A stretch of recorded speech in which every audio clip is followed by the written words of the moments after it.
Organiser, préparer, informer.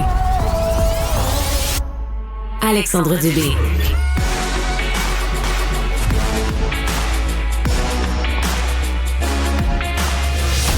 Le Devoir nous apprend que dans le cadre du développement du complexe industriel de Nordvolt, le fabricant de batteries aimerait mettre en place un accord de confidentialité pour les membres du comité de liaison avec la communauté. On en parle avec Annabelle Blais, journaliste au journal. Salut Annabelle. Salut Alexandre.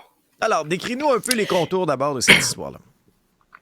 Bon, écoute, l'entreprise suédoise a créé ce comité pour en faire un lieu d'échange et de dialogue.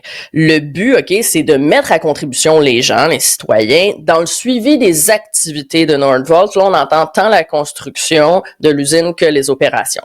Bon, dans les faits, l'entreprise a créé ce comité-là comme mesure, disons, d'apaisement parce que elle était critiquée pour son manque de transparence. Donc, en février, elle a annoncé qu'elle mettait sur pied ce comité-là. Il y a 21 personnes là-dessus.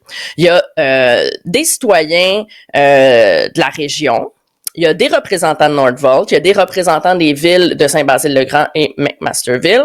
Il y a aussi une personne du comité d'action citoyenne. Ça, c'est un comité de manifestants.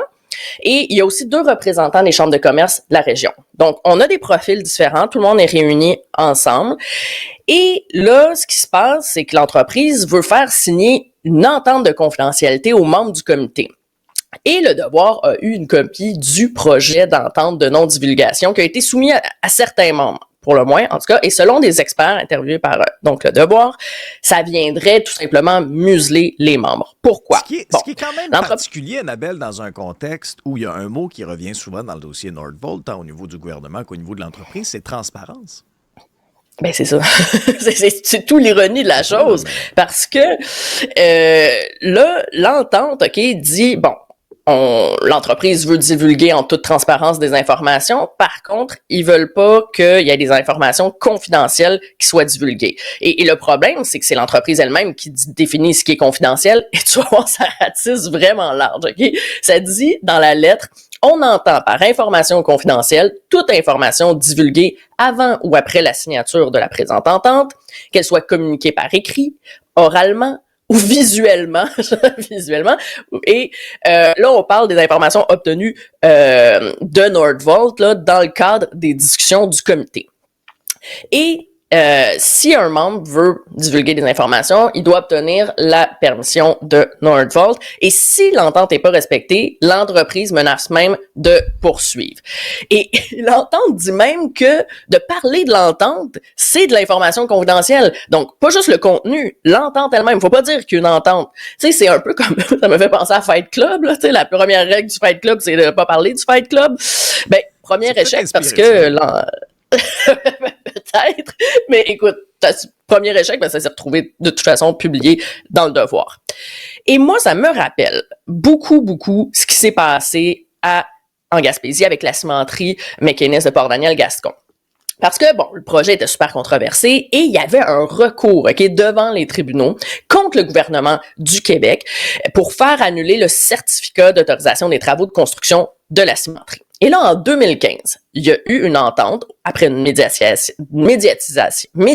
plutôt. En tout cas, c'était déjà médiatisé, ça c'est sûr.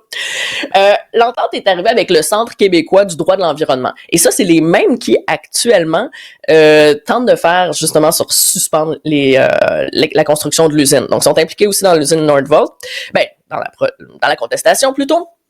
Et ils s'étaient désistés du recours contre McInnes, en échange de quoi? De la création d'un comité de suivi. Donc, il y avait aussi des citoyens là-dessus, tout ça. Et ce comité de suivi-là, ça n'a pas donné grand-chose. Il y a eu quelques bulletins d'informations publiés ici et là, mais pas de façon régulière. Tu sais, j'en consultais quelques-uns, puis par exemple, en 2021, il disait « Ah oui, on va réhabiliter un lac pour compenser pour les milieux humides détruits pendant la construction de l'usine. » Il y avait aussi un bulletin d'information en 2021 également, 6 ans donc après la création du comité, pour informer de c'était quoi le rôle du comité. Et ce qui est vraiment troublant là, avec ce comité-là, c'est on a vu que ça servait à rien en 2020-2021 quand il y a eu tous les épisodes là, de poussière collante que la cimenterie recrachait. Et là, les gens étaient inquiets. Ils se disaient, mon Dieu, mais on respire quoi? Qu'est-ce qui se passe? Et là, la cimenterie voulait pas trop en dire parce que, bon, le ministère enquêtait sur eux, donc il disait rien. Et là, à l'époque, moi, je m'étais tournée vers le comité de suivi et j'ai dit, mais vous, savez-vous ce qui se passe? Parce que c'est un peu ça, le comité de suivi, là, vous devez rassurer la population. Là, il m'avait dit, ben, c'est pas nous autres qui fait les communications de la cimenterie. Ben, OK, mais l'entente que eux avaient signée, ça disait que l'information devait être confidentielle que de façon exceptionnelle et qu'en cas d'enjeu de santé publique, ils avaient le droit de parler. Mais eux-mêmes voulaient même pas parler.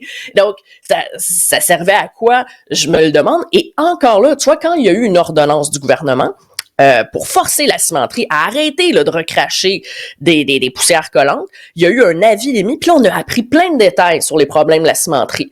Et bien là, le comité là, est tombé en bas de sa chaise parce qu'ils se sont rendus compte que depuis quelques années, ils se faisaient berné, en tout cas c'est comme ça qu'ils se sentaient, parce que la cimenterie minimisait les informations, les épisodes de poussière, là, il avait vraiment minimisé ça. Donc là, le comité était comme, bon, mais qu'est-ce qu'on fait? Ils se sentaient vraiment... Le lien de confiance avait été brisé, là, essentiellement. C'est ça le danger, parce que lorsqu'on met de l'avant l'argument de la confidentialité pour protéger des secrets industriels, par exemple. Ça, je peux comprendre envers un concurrent.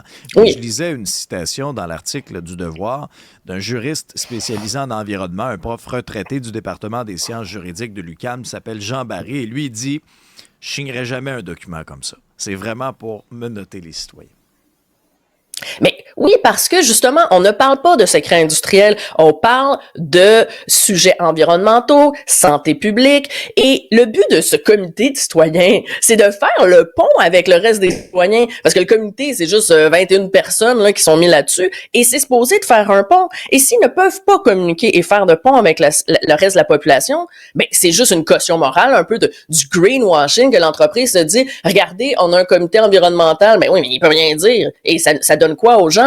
Et c'était ça, et je trouve que l'entente, elle est même plus sévère que dans le cas de la cimenterie mécaniste, donc ça augure mal.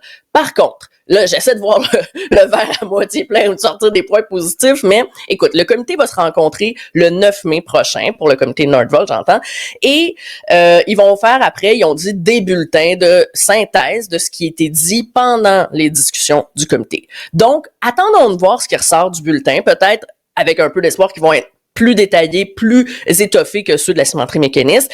Donnons la chance aux coureurs. Et un point positif quand même qu'il faut donner à tout ça, c'est que c'est déjà, comme dans tout ce qui touche à Nordvolt, c'est déjà plus rapide. Je veux dire, le comité est déjà formé, on a déjà une date où il va se réunir. Dans le cas de la cimenterie, là, ça a été long, là. Je pense que leur premier rapport, ils l'ont sorti, leur premier bilan en 2017, donc 2 ans après leur création. Les bulletins, comme je disais, ça sortait un peu n'importe quand, puis tu sais, ça avait l'air d'une feuille de chou, là, je veux dire, il y avait rien là-dedans. Donc, il y a quand même des éléments positifs, puis donnons la chance aux coureurs parce qu'on va le savoir bientôt, là, 9 mai.